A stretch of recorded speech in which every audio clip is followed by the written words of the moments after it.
So I'm an atheist who recently got a copy of the clear Quran to start reading. I was really inspired by the Palestinian people's resistance, and I just wanted to know, what is it about their faith that makes them so steadfast?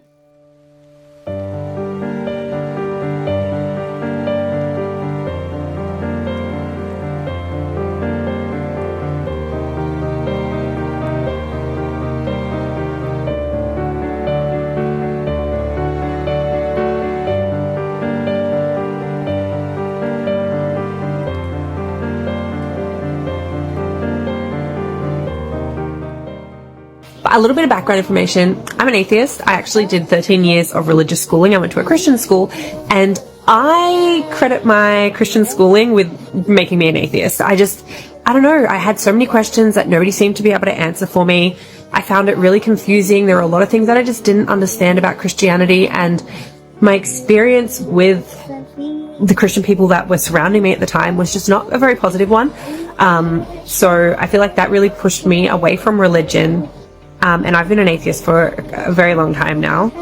So yeah, follow me if you want to follow along on my journey.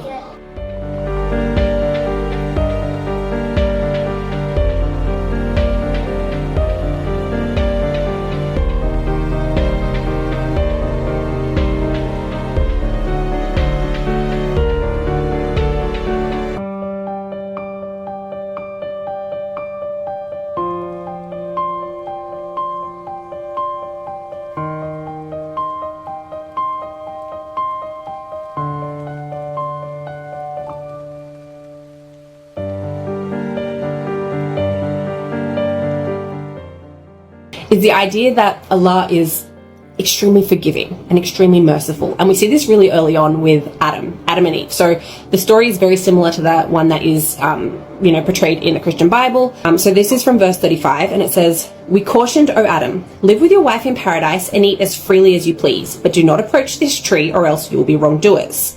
So similar storylines, don't eat the fruit from this tree. Satan comes along, and what does he do? He deceives them, he tricks them into eating. But Satan deceived them, leading them to their fall from the blissful state they were in. And we said, "Descend from the heavens to the earth as enemies of each other. You will find that on the earth are residence and provisions for your appointed stay." And then we get to the good bit. It says, "Then Adam was inspired with words of prayer by his Lord. So he accepted his repentance. Surely he is the acceptor of repentance, most merciful." Adam and Eve sinned. They sinned, they were sent down from heaven to go live in earth, but they sought forgiveness, and Allah forgave them. So there is no concept of original sin. We don't inherit the sin of Adam and Eve. We're born with a clean slate until we can decide for ourselves if this is the path that we want to follow, or if we want to choose to follow a different path. Another thing that I really loved, and I think really touched me, is the idea that Allah is not trying to make your life difficult, okay? So he'll outline something, and then he'll say in the very next sentence of the Quran, "But if you can't do that, here's another way that you can please me. And if you can't do that, here's another way that you can please me."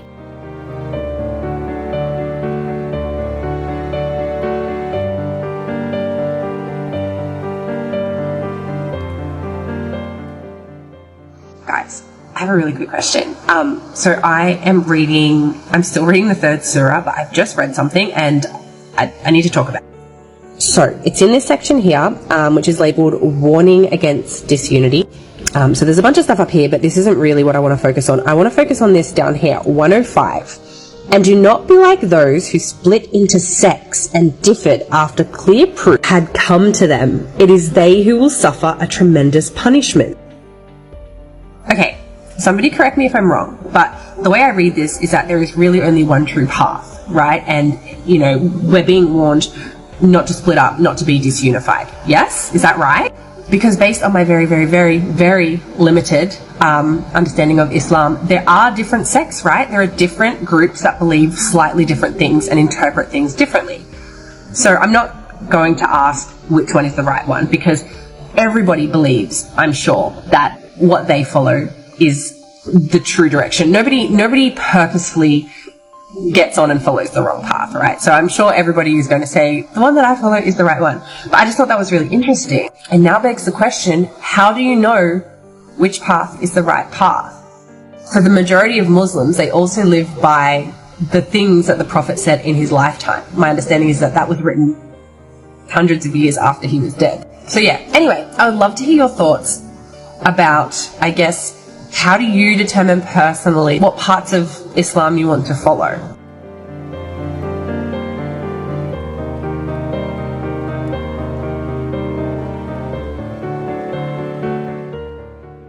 I found this surah overall just a little bit less engaging than Al-Baqarah. I felt like Al-Baqarah was very cohesive. It flowed really well. All of the stories kind of like were well grouped together and then merged into one another really well. Whereas this one just felt a little bit less cohesive. It was a little bit more jumpy. I did really like some of the verses and some of the stories in here. This surah talks about the birth of Maryam or Mary, and I have just realized that this is the first time I have seen a woman's name mentioned in the Quran. So I know in my video about Al-Baqarah I've mentioned Adam and Eve, and I've actually since learnt that Adam's wife is named Hawa, but her name isn't mentioned. Her name wasn't mentioned. She was just referred to as Adam's wife. And here, Maryam's mother, Imran's wife, is just referred to as Imran's wife. So how come Mary or Maryam is given such status that she's referred to by name? The other two women that we've read about weren't deemed important enough to be given their names. So I don't know if this is like a spoiler alert for the rest of the Quran, but I have a question. So I obviously use other sources. I use a YouTube channel called Project Zamzam all the time whenever I'm reading and studying. And in their videos, they mention, you know, Hawa by name, and also Maryam's mother is Hannah. So how do we know their names? Are they mentioned later in the Quran? Do we get that information from external sources, from other literature? Like, where are these other women's names? How do we know what their names are when they're not mentioned explicitly so far in the Quran? Let's talk about some of the verses that I've really liked.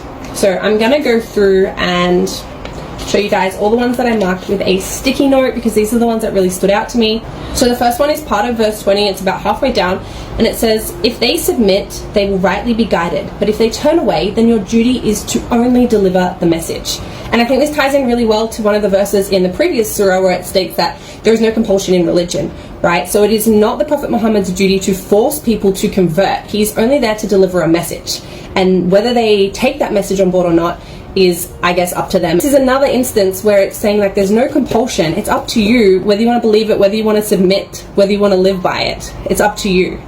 Muhammad is only a messenger.